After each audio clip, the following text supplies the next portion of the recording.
Shalom pemirsa, kami dari Adunia Ministry. Kita akan menyembah Tuhan, berpujian untuk menyenangkan hati Tuhan. Mari bersama-sama kita berdoa. Tuhan, terima kasih Tuhan untuk sore hari ini Tuhan, biarlah firman Tuhan masuk ke dalam hati kami melalui pujian penyembahan kami ya Tuhan kepada Engkau. Biarlah pujian penyembahan kami berkenan di hadapan-Mu ya Tuhan, menyenangkan hati-Mu ya Tuhan. Terima kasih Tuhan, terima kasih.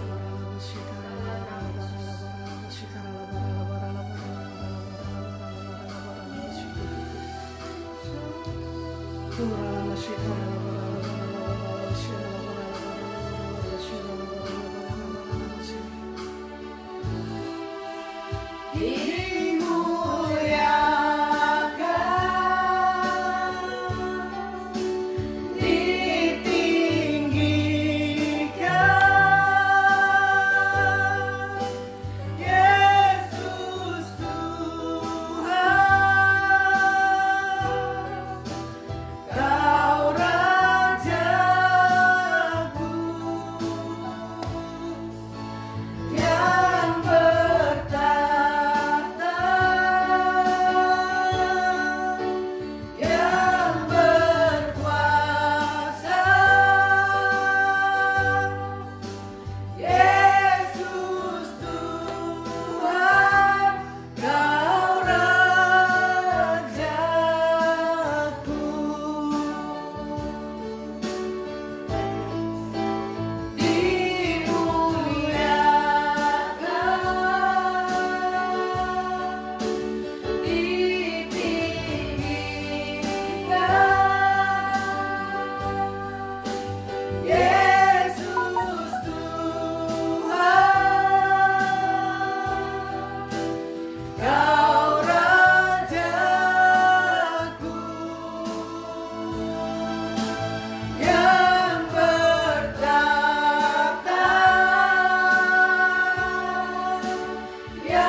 Terima kasih Tuhan, terima kasih. Betapa besar kasih-Mu Tuhan buat kami Tuhan. Engkau mengorbankan nyawa-Mu ya Tuhan bagi kami ya Tuhan. Sungguh mulia salib-Mu Tuhan bagi kami Tuhan. Terima kasih Tuhan, terima kasih. Pengorbanan-Mu ya Tuhan.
Sempurnalah kasih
Sembah dan puji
Jiwaku rindu, rindu akan cintamu.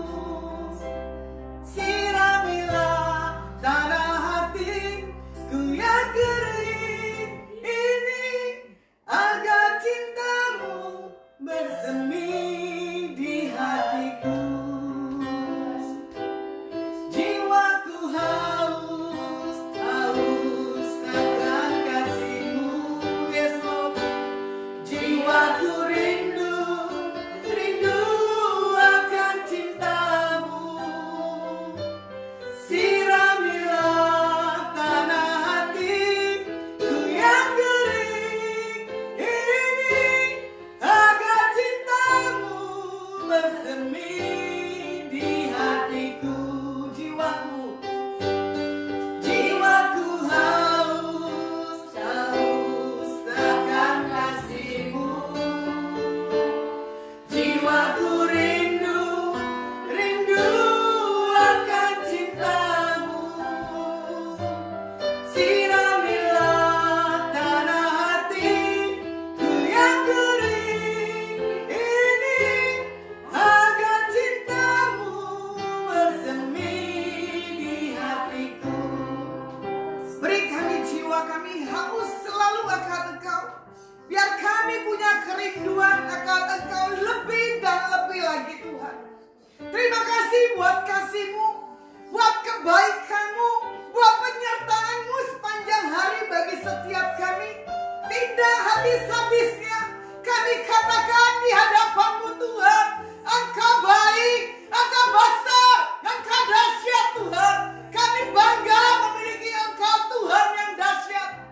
Terima kasih buat pekerjaan-Mu di muka bumi ini. Terima kasih buat keadaan, buat situasi yang kami hadapi. Biar kami semakin melekat, bergantung kepada Engkau, pencipta kali langit dan bumi. Beri kami kemampuan, sampai kami Kau dapati setia dalam melakukan sebagai kami umat-Mu, dalam melakukan kehendak-Mu di muka bumi ini Tuhan. Terima kasih buat setiap karya-Mu, buat kebaikan-Mu. Hamba-Mu akan menyampaikan isi hati-Mu, urapi dan urapi para pemirsa dan seberapapun kami yang ada di tempat ini. Biar pengertian, pemahaman, pengurapan yang daripada Engkau Tuhan yang akan menguasai kemauan perasaan dan kehidupan kami. Di dalam nama Yesus HaMasiah, hamba-Mu berdoa dan mengucap syukur Tuhan. Haleluya. Amin. Ya, shalom para pemirsa dimanapun pemirsa menyaksikan streaming Adonai Ministry yang Tuhan percayakan untuk saya mengelola dan memegangnya. Firman saya sambung kembali karena ada yang berkata, Bu, 1 bulan itu kalau bisa pembahasannya mesti yang sama biar punya pemahaman dan pengertian. Sini saya bawa tentang Ayub lagi, ya. Bagaimana di sini dikatakan kekuatan di dalam hal diam. Seperti firman Tuhan katakan di Mazmur, dalam tinggal tenang terletak kekuatan. Bagaimana kita dalam menghadapi situasi COVID-19 ini? Saya lihat, saya dengar orang tidak bisa diam. Semakin hari manusia makin berkecamuk di dalam setiap kehidupannya. Karena dia apa? Ingin merasa bebas. Karena sudah 3 bulan dia lewati masa-masa bagaimana dia dalam umat Tuhan berdiam diri. Tapi Tuhan katakan, ya, kalau kau berdiam diri, engkau bisa rasakan bagaimana Tuhan yang akan menguasai kemauan perasaan dalam setiap kita anak-anak Tuhan. Di sini dikatakan, ya kan, ketenangan adalah sesuatu hal yang langka. Maaf bagi yang merayakan Idul Fitri malam hari ini ya, besok sholat Id, saya ucapkan minal aidin wal faidin. Mohon maaf lahir dan batin. Nah, di sini saya menyaksikan waktu bagaimana Tuhan, ya, ini di hari berbahagia para umat muslim merayakannya. Tapi bagaimana kita menyingkapinya? Kita mentaati peraturan pemerintah atau mau kita sendiri manusianya. Memang pemerintah memutuskan 26 ini ya, lockdown dibuka. Tapi harus tanggung resiko. Di dalam kita lihat kesulitan yang semakin hari ini tidak begitu jelas, kita sebagai umat manusia gak bisa diam. Karena apa? Kita ini punya kemauan, punya perasaan. Karena kemauan kita apa? Satu, gak bisa melihat dunia luar. Seputar rumah, seputar pasar, dan seputar mana? Mall. Ya, kurang lebihnya begitu kan. Contoh tadi, saya mau makan siang. Ternyata tutup semuanya. Karena apa? Pegawainya pada diliburkan untuk merayakan Idul Fitri. Ya. Tapi di sini saya melihat Tuhan izinkan keadaan yang semakin hari ini, bagaimana Tuhan bawa ketakutan dan pikiran yang mengintimidasi ini kita para umatnya tuh seperti apa? Kalian gitu merasa semuanya kok kita ini gak bisa punya kebebasan, kok kita ini gak bisa melakukan setiap apa rutinitas, apa potensi yang Tuhan taruh dalam kehidupan kita, ya kan? Merasa kita ini terkungkung ya, dan mengalami satu hal kebebasan. Nah di sini juga dikatakan memang beban berat yang kita bawa adalah tentang di pikiran kita. Ini gak gampang ya, bahwa beban berat itu bukan hanya virus, ya kan? Yaitu pikiran kita yang selalu berkecamuk, yang selalu ingin sesuatu hal yang sesuai kita punya kehidupan. Tapi di sini ada firman Tuhan katakan di Yohanes 14 ayatnya ke-27. Firman Tuhan katakan, damai sejahtera aku tinggalkan bagimu, damai sejahtera aku berikan kepadamu, dan apa yang kuberikan tidak seperti diberikan oleh dunia kepadamu. Janganlah gelisah dan gentar hatimu. Kita baru merayakan yang umat Nasrani tentang Tuhan Yesus naik ke surga. Di sini dikatakan apa? Kutinggalkan bagimu damai sejahtera. Tapi kenapa Tuhan sudah tinggalkan damai sejahtera, umat Tuhan masih apa? Kecacingan bahasa ininya, selengeannya. Bahasa Indonesianya apa ya? Nggak tenang gitu ya, sudah surut gitu ya. Kalau sudah ada Tuhan tinggalkan bagi kita damai sejahtera, nggak usah kita takut kepada hal dunia, gelisah, gentar, dan takut. Nah, di sini kita lihat penekanannya. Berpegang nggak kita kepada Yohanes 14 ini ayatnya ke-27? Tapi di sini dikatakan juga, apa yang kuberikan tidak seperti yang dunia berikan kepadamu. Sekarang dunia ada nggak memberikan kamu kesehatan? Dunia ada nggak menggaransi kamu punya uang, menjamin hidupmu damai, menjamin hidupmu aman-aman aja? Nggak bisa. Ya, bersamamu Bapa, ku lewati semua, ya kan? Perkenananmu yang teguhkan hatiku. Bersamamu Tuhan yang memberi kita kemampuan, yang memberi kita keberanian. Contoh tadi siang ya, saya tadi berkunjung ke hamba Tuhan, termasuk hamba Tuhan ini punya nama. Tuhan bawa restorasi dalam kehidupannya. Dulu pelayanan, itu badannya banyak, besar. Tuhan pakai luar biasa. Siapa yang gak luput dari ketakutan? Saya bilang walaupun kita sebagai saksi Tuhan pasti kita takutlah. Sehebat apapun kita mengerti firman Tuhan, tapi dalam posisi kita punya kelemahan dalam tubuh, kita gak mampu. Cuma kita menangis di hadapan Tuhan. Saya kaget ternyata Mbak Tuhan ini sudah 1 tahun dia tidak melakukan aktivitas berbaring di tempat tidur, ya kan? Cuman dia bilang begini, aku gak bisa apa-apa lagi. Mau melakukan apapun gak akan bisa. Cuman saya belajar bagaimana sikap para hamba Tuhan ini sama seperti Ayub. Dia gak salahkan siapa-siapa. Dia tidak akan marah. Dulu waktu dia punya nama, orang datang. Betul jemaat? Berlomba-lomba ingin dekat hamba Tuhan ini.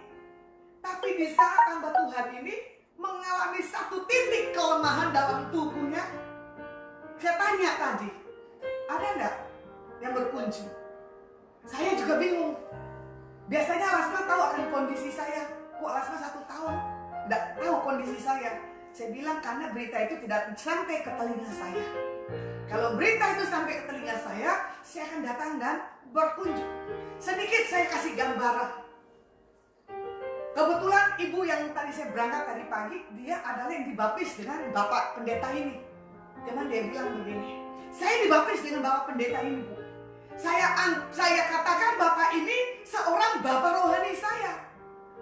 Saya balik bertanya kepada ibu ini, kalau kamu memanggil bapak ini sebagai bapak rohanimu, kamu tahu tidak kesukaan bapakmu? Kamu tahu tidak kebutuhan dari setiap bapakmu? Saya bilang begitu. Cuman dia, saya kasih gambaran. Saya bersyukur Pak, ini di bawah naungan dari Pak Timotius Arifin, gembala yang ada di Bali. Hari itu streaming, hamba Tuhan punya kesaksian Pak Jarod, Tony Mulya, saya ulang lagi ya, dan Roni Daud. Ini 3 hamba Tuhan yang dipakai kondisi dalam keadaan COVID, tapi dia mengalami apa? Pengasingan diri ya, namanya apa istilahnya? Isolasi. Di situ saya suka, ya kan? Dengan kata bahasa dari Pak Roni Daud, saya punya pembapaan. Nah, saya garis besarkan, punya pembapaan yang berjaga-jaga, yang selalu membawa di dalam hal doa. Makanya saya bingung kalau jemaat Tuhan tidak punya pengembalaan, yang fokusnya satu, tidak punya pembapaan, wah itu menjadi apa? Ya, di situ saya belajar. Tuhan bawa saya tidak sembarangan untuk saya bisa lakukan segala sesuatunya. Saya di bawah pembapaan Pak Timotius, Timothy Parengkuan. Saya akan menghargai bagaimana Bapak saya dalam melakukan apapun perintah atau mandat yang harus kita lakukan sebagai anak-anaknya. Nah di sini kebetulan hamba Tuhan bilang begini, sambil dia menangis. Aku disuruh Pak Timotius Arifin ke Bali, tapi piye kondisiku begini. Jangan lihat kondisi Pak. Kalau Bapak mau berangkat, ayo saya jadi supirnya. Kita ke Bali. Dibawa katanya untuk represi, menikmati lagi, membangun semangat dalam hidupnya. Terus akhirnya saya bilang, tetap kuat Pak, tetap semangat. Destiny Tuhan belum selesai sampai di sini. Iblis tidak bisa membunuh, mematikan setiap apapun pesan Tuhan yang disampaikan buat hambanya ini. Dia rasa dibangkitkan kembali. Cuman dia bisa lihat di sini seberapa rekan-rekan hamba-hamba Tuhan yang membuat semangat, yang membuat sesuatu kunjungan. Saya tidak menyalahkan kalian punya kesibukan apapun, tapi kalian harus mengerti, saling memahami, mengenal satu dengan yang lainnya. Nah, saya lihat di sini hamba Tuhan ini sempat gelisah karena dia punya hidup. Dia bilang, saya nggak mau merepotkan banyak orang. Maaf, siapa sih pingin mau yang sakit? Ada yang mau yang sakit? Nggak ada yang mau kan? Apalagi nggak bisa bergerak loh. Saya lihat kakinya semakin mengecil. Saya nangis, Tuhan kok bisa seperti ini? Tapi ada seorang anak muda yang ikut. Saya angkat pujian, semua merasakan hadirat Tuhan tersentuh. Anak muda ini memegang kakinya. Secara tidak langsung dia berprofet petik supaya kakinya kembali pulih seperti sedia kala. Saya bilang, iya ya Tuhan, bersyukur kalau saya ditempatkan Tuhan bawa ke orang-orang yang untuk saya membangunkan kembali gairah di dalam hal roh yang begitu kuat. Ya, memang gak mudah orang mau dikuatkan. Memang gak mudah untuk orang mau dibentuk, untuk mau dijadikan murni, tulus di hadapan Tuhan. Sampai ada sindiran, lucunya bilang begini nih hamba Tuhan ya, aku tak lihat jam tanganmu Lasma. Saya kaget, kenapa Pak jam tanganku? Ini merek Lacoste, saya bilang gitu kan. Oh, tak pikirnya lihat. Enggak Pak, kalau itu jam tangan jemaat yang berkati saya ratusan juta saya jual. Seberapapun yang laku, saya lebih baik saya memberi makan orang-orang yang kekurangan. Hamba Tuhan ini tertawa, dia semangat. Ya kan? Saya bilang tetap spot dukung dalam doa. Saya melakukan apa yang Tuhan mau untuk hal yang Tuhan kerjakan di muka bumi ini, bukan buat kepentingan sendiri. Bahas lagi bagaimana polemik tentang berita hamba-hamba Tuhan saling menyerang satu dengan yang lainnya. Cuma kita bilang, iya ya Pak, bagaimana Tuhan mau datang kembali? Dalam keadaan yang seperti ini, Yesus cuma kita rayakan kebangkitannya, naik ke surga. Tapi kondisi para anak dan hamba-hamba Tuhan begini. Cuma kita bilang bahwa dalam doa. Nah di sini saya tekankan di Ayub 2 ayat ke-13 yang menarik sekali perhatian saya, yaitu tentang lalu mereka duduk bersama dia di tanah selama 7 hari 7 malam, seorang pun tidak mengucapkan sepatah kata kepadanya, karena mereka melihat bahwa sangat berat penderitaannya. Tadi pun saya berkunjung ke hamba Tuhan ini. Sepatah kata pun saya tidak berani keluarkan dari mulut saya, karena saya takut. Karena yang mengalami kan hamba Tuhan ini bukannya saya. Benar gak? Saya cuma katakan begini sama hamba Tuhan ya. Pak, kalau kita bisa marah sama Tuhan bisa. Saya sambil canda. Ya toh? Cuma saya bilang begini. Kamu bisa melakukan banyak mujizat. Kenapa kondisimu dari ujung rambut sampai ujung kaki kok begini melemah? Tapi kita bilang, yang penting sikap kita dalam sesuatu hal restorasi dalam diri kita. Gak boleh ada kemarahan. Kita harus mengucap syukur, ya kan, untuk segala apapun.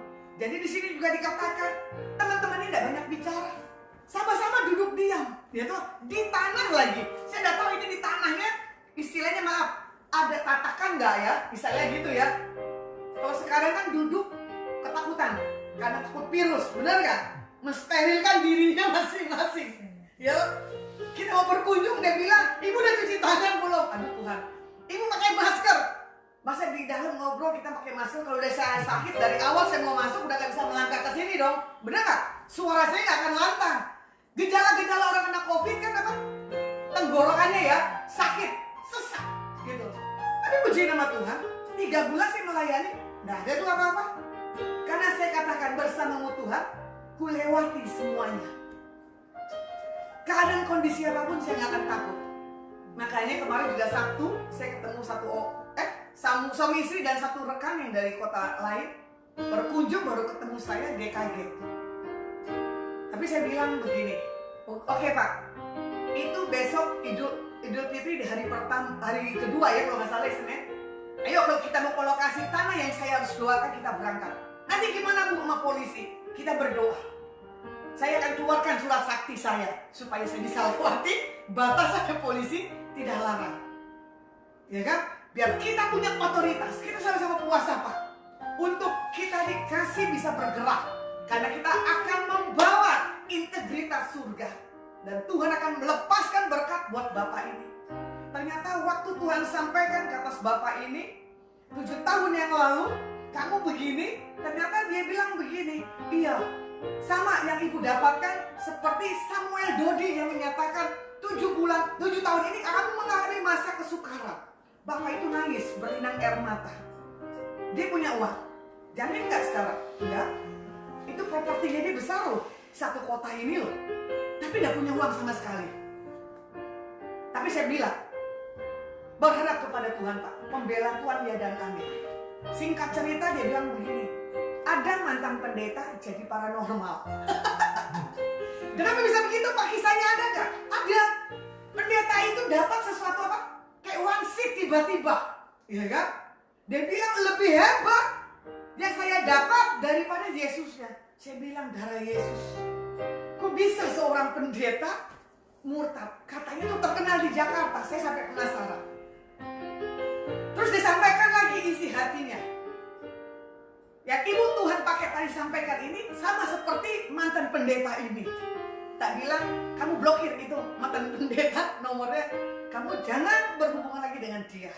Karena kamu kalau berhubungan atau kamu dikontak dia, lebih baik jangan ada. Takutnya apa? Mempengaruhi kita punya kehidupan. Karena kita udah tahu seseorang yang punya karunia bukan yang dari Tuhan, itu nanti yang membuat spirit roh kita itu melempem. Cuma saya sampaikan buat Bapak ini, masuk masa perenungan 1 minggu dari sekarang. Nanti Tuhan akan bela. Terus saya bilang, iya Bu, saya memang berapa hari ini dibawa mencari Tuhan.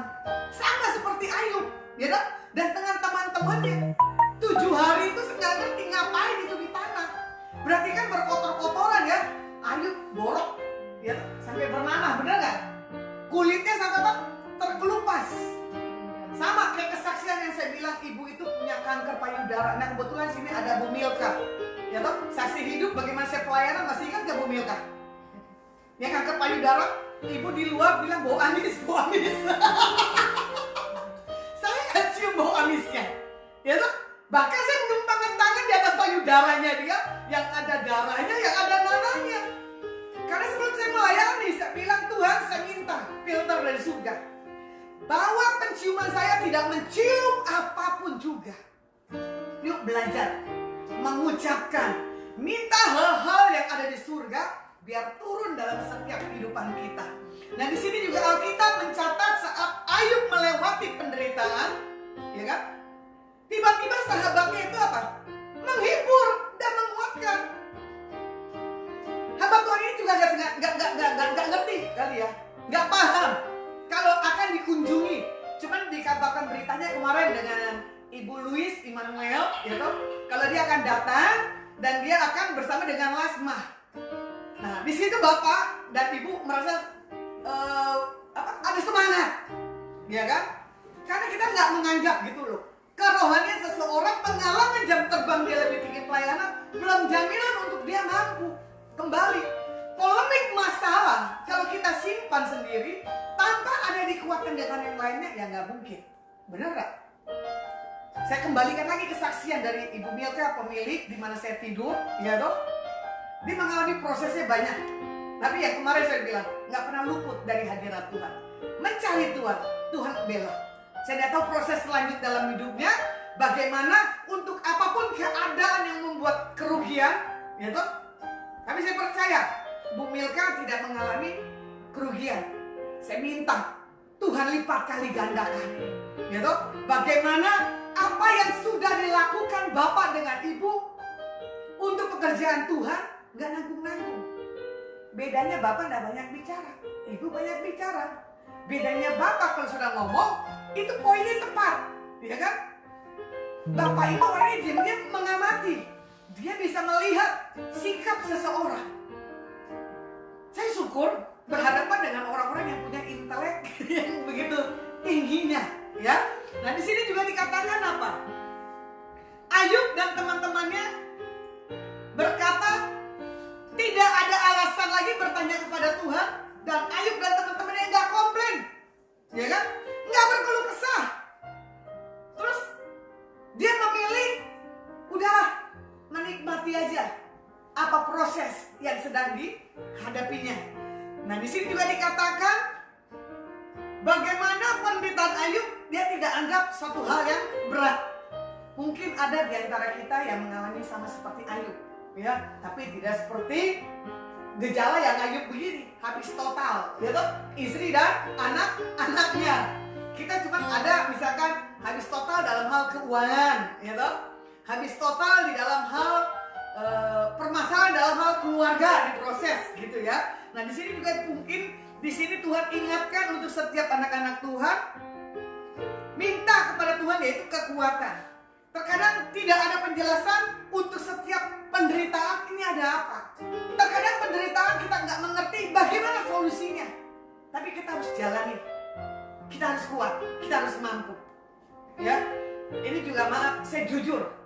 Hati saya punya kerinduan untuk pulang ke Jakarta. Tapi saya berdoa, Tuhan, Semarang Jakarta terbang 1 jam. Kondisi keadaan pesawat di atas gimana ya? Saya berpikir, kadang mama saya di Jakarta teriak, nanti kalau sudah buka lockdown lu pulang nggak? Gitu kan? Selalu dia bilang mau kumpul. Kebetulan juga tamu-tamu saya di Jakarta pun betah ya di Semarang, nggak pulang-pulang. Dari sebelum lockdown sampai sesudah lockdown, tapi saya menikmati, ya. Makan di sini saya kesaksian hari lepas hari bagaimana Tuhan pelihara hidupan saya, ya. Nah di sini juga dikatakan Tuhan minta kita fokus Jangan bertanya kenapa dan gimana, ya kan? Melalui kisah Ayub ini, kita harus bisa belajar dan menikmati keputusan Tuhan dalam setiap kejadian dan dalam setiap masalah.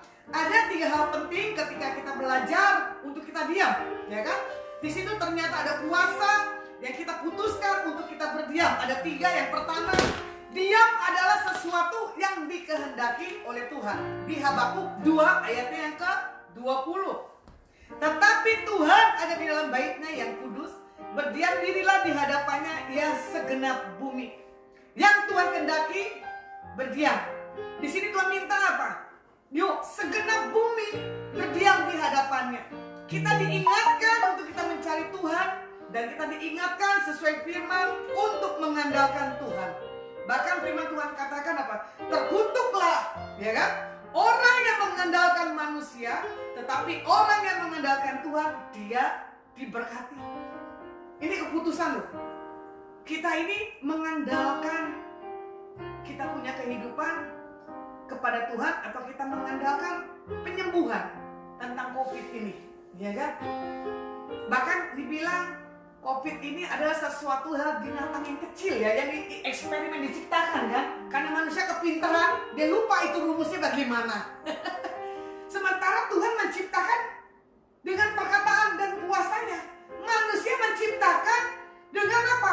Pola pikirnya tidak dia bertanya kepada Tuhan. Karena apa? Manusia itu maunya apa? Menguasai, ya kan?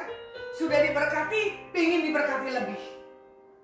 Pingin lagi, sampai ibarat katanya hari-harinya habis sampai di situ saja. Nah, di masa-masa yang ini Tuhan minta untuk kita tuh nggak gerasa gerusuk. Jangan memetak segala sesuatu, langkah-langkah kita tuh terdepan, ya kan? Jadi saya nggak tahu untuk pengusaha kedepannya udah punya planning atau belum, ya kan? Sekarang segala sesuatu planning, boleh kita punya rancang, tapi hadapkan ke Tuhan. Tuhan kasih nggak yang seperti yang Tuhan mau buat setiap planning yang kita lakukan. Bahkan di sini kalau dilihat di Matius 26 ayat 63, ya kan? Firman Tuhan katakan di sini apa ini? Tetapi Yesus tetap diam.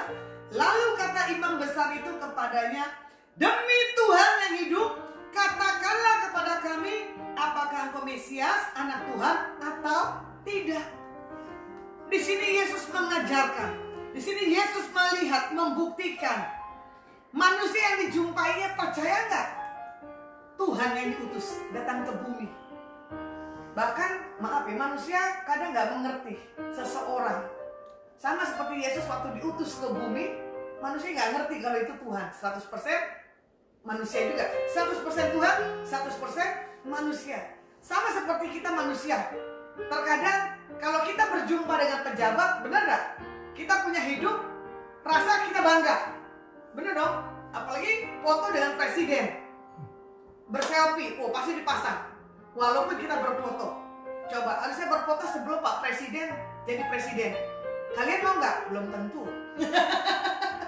Ya, di sini belajar untuk kita tidak melihat siapa orang-orang yang di sebelah kita. Yesus tampil ke bumi dalam kesederhanaannya. Dia tidak menunjukkan tentang kuasanya. Begitu setiap anak Tuhan, ya. Kalian harus terima kuasanya. Kalian harus demonstrasikan, lakukan. Jadi jangan melangkah dalam hal ketakutan, dalam hal kekhawatiran untuk kita melakukan tindakan apa? Melakukan apa yang bagian Tuhan waktu ada di bumi ini. Kalau Yesus bisa menyembuhkan, kenapa kita enggak? Kalau Yesus bisa melakukan mujizat, kenapa kita enggak? Kita punya power loh yang diberi oleh Tuhan. Engkau kuberi kuasa, gitu? Berarti kan kuasa Tuhan yang dipercayakan buat manusia harus dilakukan. Jangan sampai enggak. Makanya pengenalan. Kadang orang lebih percaya kepada paranormal daripada ke Tuhan. Benar gak? Karena Tuhan tidak melihat. Tapi paranormal, dia bisa tahu. Tapi belum tentu 100% bisa tahu. Ya, jadi di Tuhan katakan penekanannya di sini. Waktu Tuhan dihadapkan, Tuhan Yesus di hadapan mahkamah, ya kan? Dia disidang, nggak komplain, benar nggak? diam. Bahkan Pontius Pilatus tidak berani menghakimi, benar nggak? Karena bagi dia nggak layak. Kalau kalian bisa menghakimi, silakan. Saya enggak, karena tahu, ya kan? Tanda mujizat yang dilakukan Tuhan, orang belum mengerti dalamnya. Tapi Pontius Pilatus dia mengerti pasal-pasalnya, tapi dia tidak menjatuhkan hukumannya.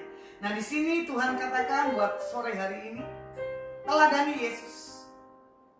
Apapun yang terjadi pada kita lebih baik memilih berdiam diri dan percaya dan andalkan Tuhan. Ya, karena ini waktunya. Tuhan tidak minta kita tuh bersungut-sungut, kita tuh marah, kita tidak melihat bagaimana Tuhan punya cara. Seperti firman Tuhan katakan, ya kan?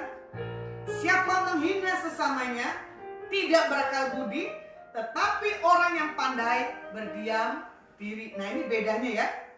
Siapa menghina sesamanya, ia tidak punya hikmat. Sementara kita berdiri sama tinggi, duduk sama rendah. Firman Tuhan katakan. Nah di sini dikatakan apa? Orang pandai berdiam diri. Orang pandai biasanya dia menyimpan pengetahuan yang dia miliki. Ya toh? Biasanya yang orang bodoh itu yang banyak bicaranya, selalu punya banyak hal kesalahan. Nah di sini di poin yang kedua, diam bukan berarti menyerah, ya kan? Seperti Tuhan yang berperang untuk kita di Keluaran 14 ayat 10, 13 dan 14, ya kan? Diam bukan tentunya kita kalah. Ketika Firaun telah dekat, orang Israel menoleh, maka tampaklah orang Mesir bergerak menyusul mereka. Lalu sangat ketakutanlah orang Israel dan mereka berseru kepada Tuhan. Tetapi berkatalah Musa kepada bangsa itu, janganlah takut, berdirilah tegak dan lihatlah keselamatan dari Tuhan yang akan diberikannya hari ini kepadamu.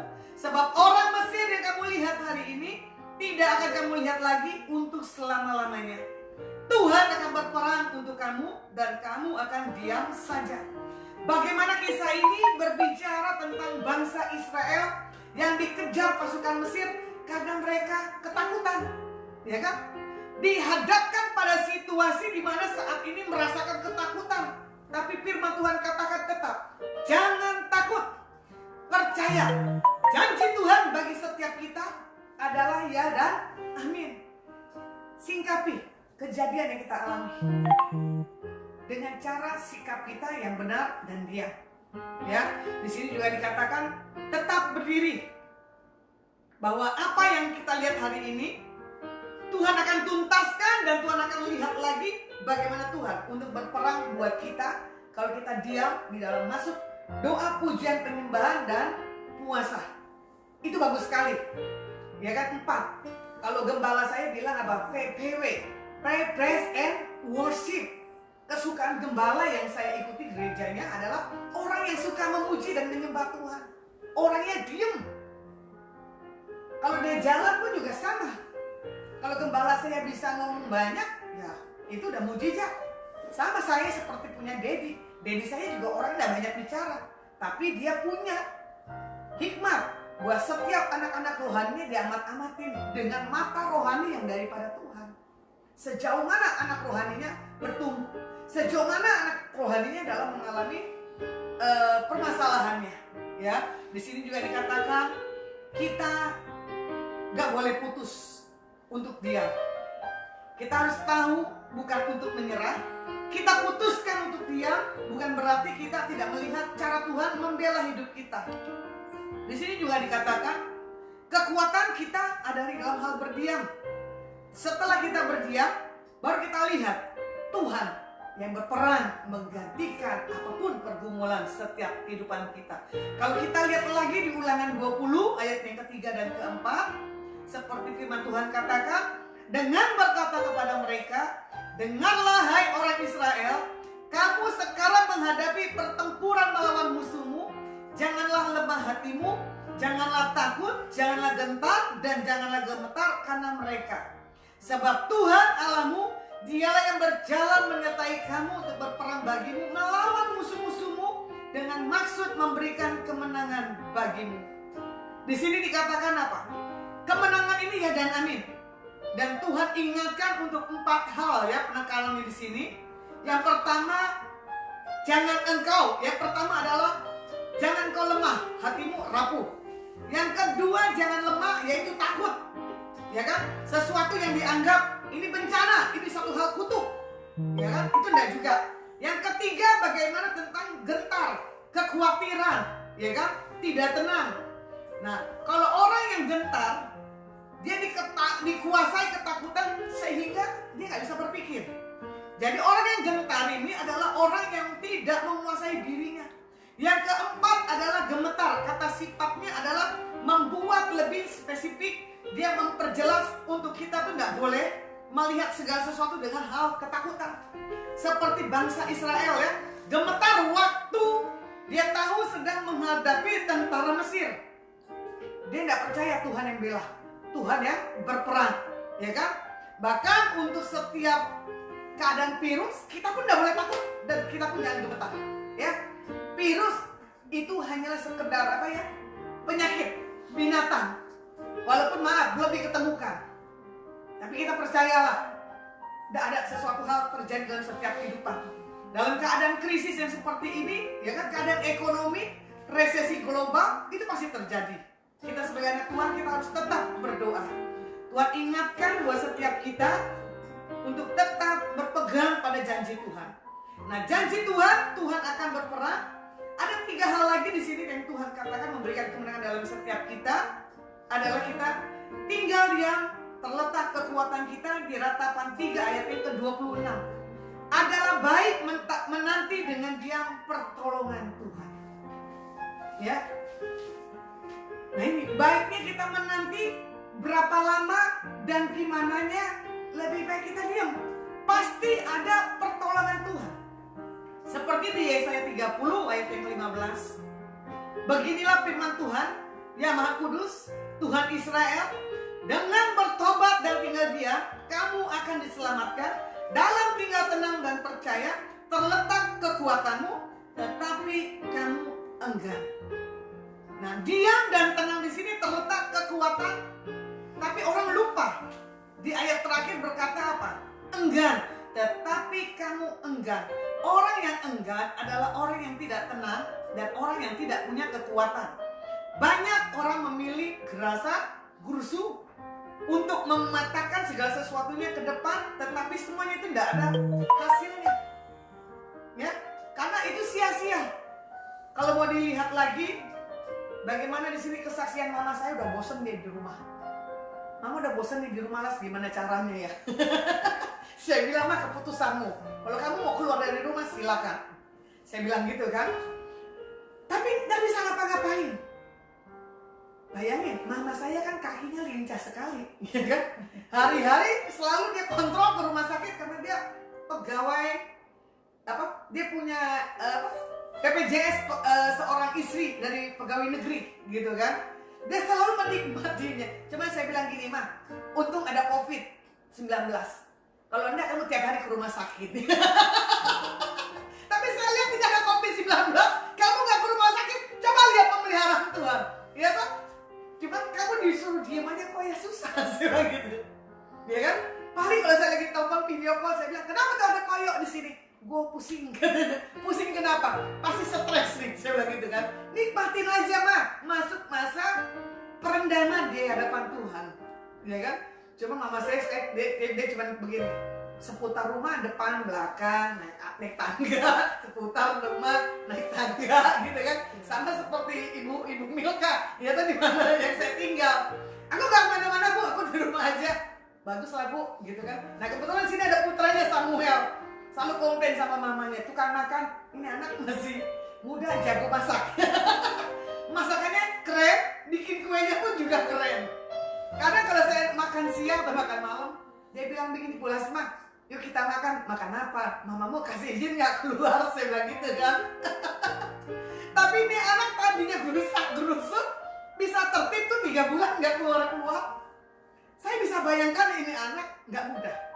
Karena apa? Tukang makan, tes rasanya tinggi. Jadi kalau saya mau makan, kadang mamanya nawarin, Bu mau makan gak? Ya toh, saya bilang, ayo boleh.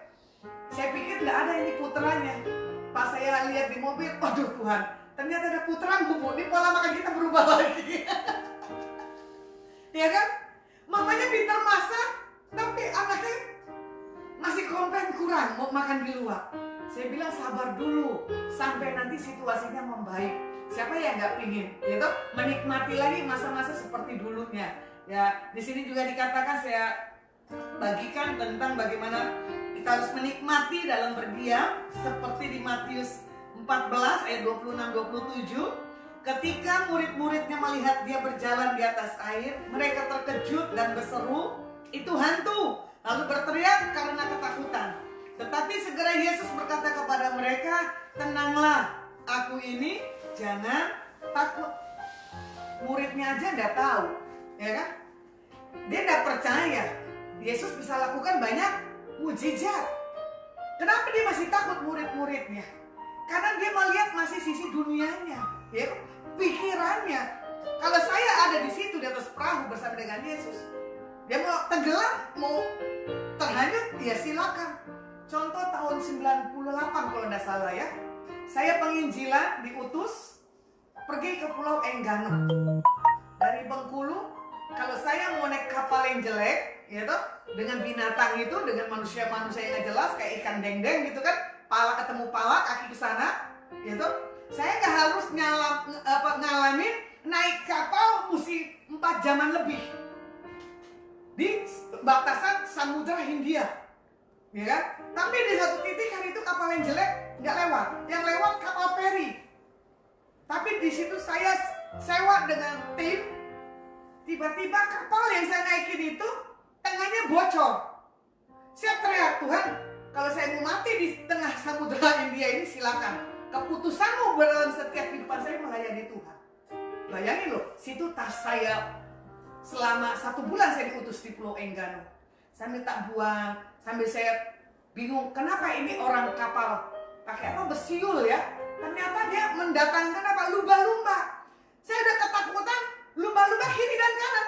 "Pak, jangan sudah datang ini lumba-lumba." Dia bilang, "Ibu sabar, lumba-lumba nanti yang membawa kita ini selamat sampai tujuan." "Gimana bisa selamat sampai tujuan? Emang dia mengerti kita manusia?" Saya bilang gitu. "Bu, saya sudah biasa melewati masa-masa yang begini, Bu." "Ya Bapak, ini kan saya baru kali ini Pak naik kapal. Gitu, ombaknya begini, kapalnya bocor." Sampai saya di pinggiran darat, saya langsung lemes kakinya. Saya bilang sama teman saya, "Kamu aja yang khotbah, jangan saya dulu." Sampai teman saya berkata, "Kok preman bisa lemah ya?" Satu titik, saya orang mabukkan laut. Kedua, saya takut namanya laut. Ketiga, diperhadapkan dengan binatang yang seperti itu. 3 bulan diutus, sebulan sekali saya harus ketemu gembala yang ada di Bengkulu. Saya bilang, "Pak Gembala, boleh enggak saya enggak pergi ke kota Bengkulu?" "Nggak bisa, Bu. Kita harus ada doa sama-sama. Kalau saya enggak pergi ke Bengkulu, saya nggak punya laporan dari gembalanya buat ya di Jakarta."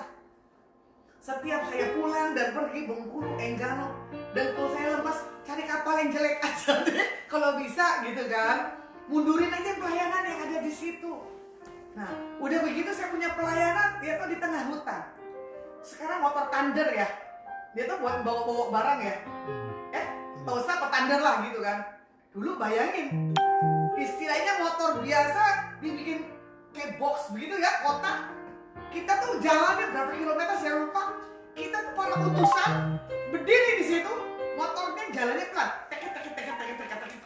Saya bilang, "Tuh sampai kapan ini? Udah lemes dari laut, harus kita sampai ke lokasinya." Tapi saya belajar, iya ya Tuhan, kalau tetap pelayanan yang saya harus jalani seperti gaya hidupmu, ya saya harus jalani. Nah di sini juga dikatakan, jangan takut. Kebetulan saya tidur di pulau itu, belakangnya apa tuh laut. Jadi kalau udah menjelang itu jam 3 subuh, ombaknya kenceng, bung bung bung. Saya bilang ini, "Tuhan, itu ombak masuk gak ke rumah ini? Nah kalau hanyut gimana? Seperti tsunami gitu kan." Ternyata cuma langkahnya sedikit. Tapi kalau sudah siap ya, laut itu mengering. Saya bisa turun, saya bisa jalan. Saya nggak pakai sendal, nggak pakai sepatu, sakit. Cuma orang-orang itu terbiasa. Sampai saya nggak pernah makan gurita hidup, ya toh. Tiba-tiba gurita hidup dibikin setengah matang, enak loh. Ya, sama makan apa tuh namanya? lokan kayak yang bulat-bulat itu tuh katanya mahal.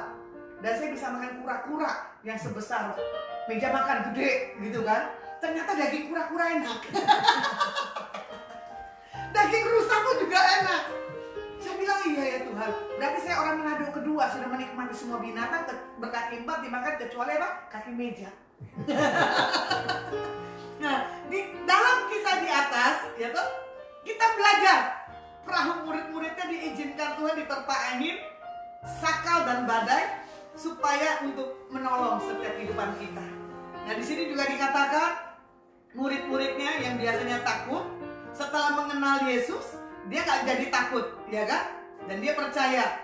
Dan kita diizinkan mengalami itu supaya bisa kita mengenal siapa Yesus yang menolong dalam setiap kehidupan kita. Nah, di sini adalah yang memberi kekuatan bagi setiap kita adalah di Matius 14 tadi ya, ayat yang ke-27. Tenanglah, aku ini. Ya kan? Duduk diam saja. Tuhan yang akan lakukan peperangan. Jadi, apapun kondisi keadaan kita, kita harus tetap tenang, ya.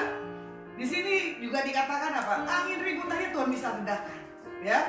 Apalagi kondisi keadaan COVID seperti sekarang ini. Apalagi keadaan ekonomi. Tapi kita tahu ada waktunya pemulihan. Yang kita tangkap di sini, keadaan seperti ini membuat orang mencari Tuhan dan melihat banyak orang-orang bertobat. Dan dia melihat ada sesuatu yang orang tadinya nggak punya empati, benar nggak? Jadi empati, saling berbagi satu dengan yang lainnya. Ya, kita belajar di sini, kita tidak mementingkan. Di ayat penutupnya Amsal 18 ayat yang ke-10. Nama Tuhan adalah menara yang kuat. Kesanalah orang benar berlari dan ia menjadi selamat. Saya minta pemirsa dan yang ada di tempat ini umat Tuhan, ya, katakan Tuhan engkau menara yang kuat. Kesanalah Tuhan, saya mencari engkau, ya kan? Nah, kita belajar dalam proses keadaan, situasi yang kita hadapi hari-hari ini. Jangan membuat kita lari dari setiap kehidupan, masalah yang kita sedang hadapi. Mari kita akan tutup dan kita berdoa kepada Tuhan.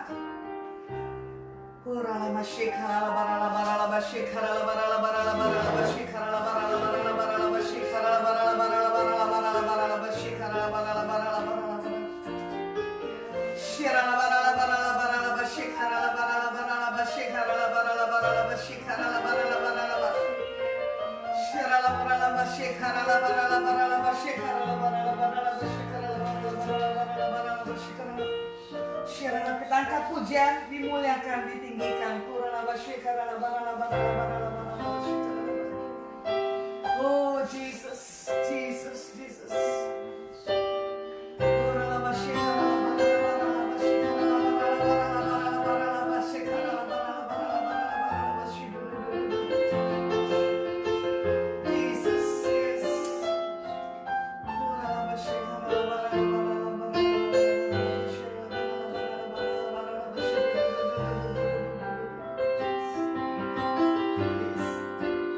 Dimuliakan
Semua dalam keadaan shalom, damai sejahtera, sukacita yang dari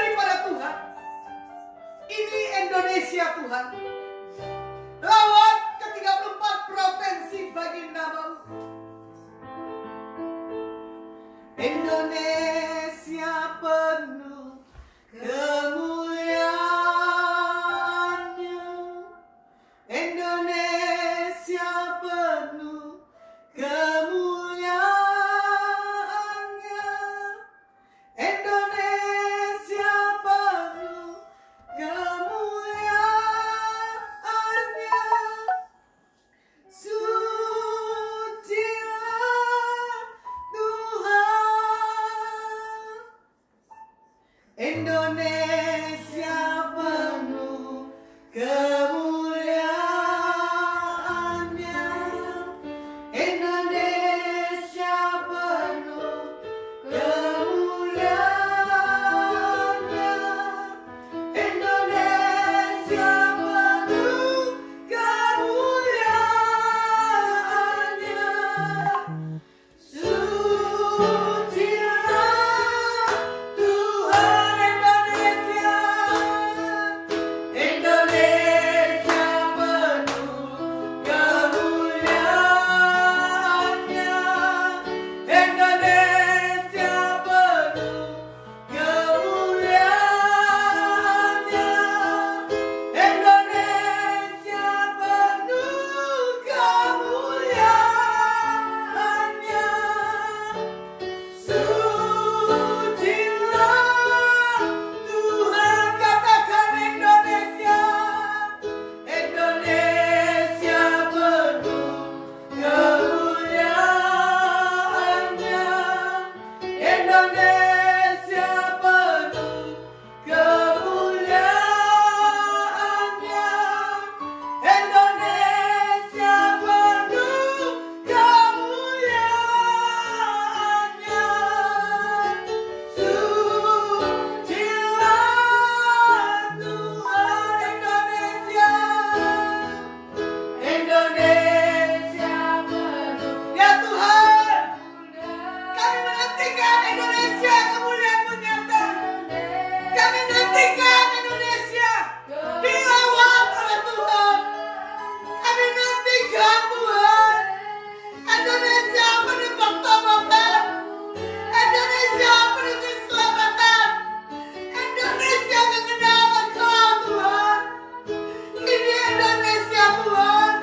34 provinsi Tuhan. Lihat Indonesia Bapa. Hati kami hancur. Hati kami rindu Tuhan. Engkau rawat Indonesia. Kau rawat bangsa-bangsa Tuhan.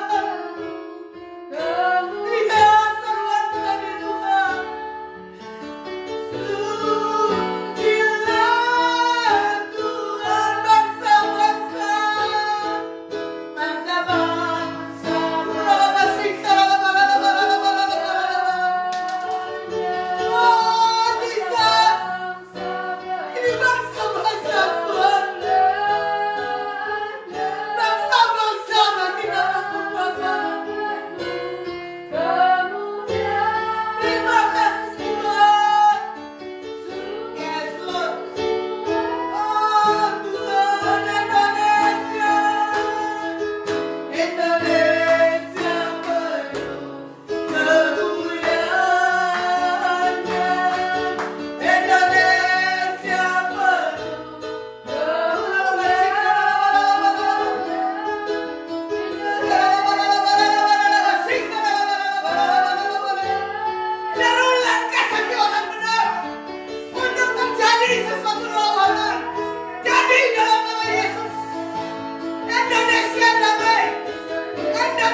Kami menantikan, kami rindu.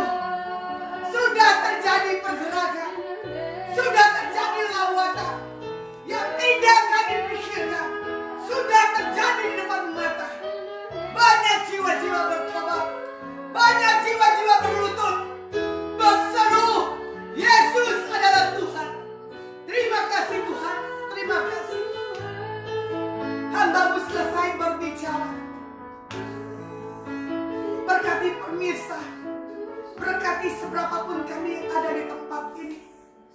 Kembalikan pengurapan-Mu. Berkati kami Tuhan. Berkati tempat angel musik Tuhan. Apa yang dilakukan di dalam tempat belajar piano dan yang lainnya. Biar orang yang datang ke tempat ini rasakan ada hal yang berbeda. Atmosfer surgamu nyata di tempat ini. Terima kasih buat setiap penyertaan. Mari kita angkat kedua tangan di hadapan Tuhan. Biarlah berkat yang terbaik yang datang dari Bapa, Putra dan Roh Kudus. Keluar masukmu diberkati oleh Tuhan. Apa yang kau buat dan kau kerjakan, Tuhan buat berhasil. Biarlah berkat yang datang dari nama Bapa, Putra dan Roh Kudus sudah kau terima dengan iman. Yang percaya sama-sama katakan amin. Shalom para pemirsa. Ibadah Adonai Ministry saya selesaikan. Terima kasih buat para pendengar dimanapun berada. Ya, terima kasih buat Ibu Deborah yang setia selalu mengiringi pelayanan Adonai Ministry. Dan terima kasih buat para rekan-rekan yang hadir di tempat ini ya, yang ikut ibadah streaming. Oke, yuk Bu Deborah kita katakan, ayo Grace maju. Mau maju nggak sih? Ibu mau maju? Ayo, bilang salam. Nggak apa-apa. Ayo, Bu Milka. Sini, nggak apa-apa. Sini, nggak apa-apa. Sini. Lihat sekali. Ayo, sama kita katakan. Shalom. Tuhan Yesus berkati. Just God bless you all. Kiranya Engkau